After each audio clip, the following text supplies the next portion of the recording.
clear that the way people box now is very different to how boxers from the 1900s used to box. However, there are some techniques from back in the day which are now forgotten about or not really taught anymore. Question: if you could temporarily pause your opponent and freeze them and stop them from throwing punches, then would you? Of course you would. This is where I want to introduce you to the forearm frame, an old school technique where we use the forearm to manipulate our opponent so they can't throw punches back at us, putting us in a better position and buying slightly more time to land our own punches. I know this is not a dirty technique where we shove our forearm in our opponent's face and elbow them. It's nothing like that. With the forearm frame, it's about being smart. Let's say I throw a jab cross and my opponent steps into me. So now we're really close. What I can do is use that forearm. If they've got a tight guard like this, I can place my forearm and my hand on that guard there. And from there, I might just turn away from my opponent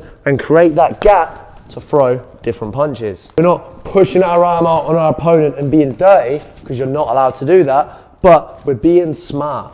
We can do this both ways. So if I step to my left, I can use my right arm here, see how my head's off the center, and I'm now manipulating my opponent's arm. I can turn off, and I've got a little bit more time than my opponent has, and I can put them in danger to land my own punches. Again, if I go to my right, it's probably better to use that left arm, and I can turn there. If I go to my left, I can use both arms. I can use my left arm and pivot away, then I'm ready to throw that right hand, or I can step, go with my right arm, turn, and then throw punches from there.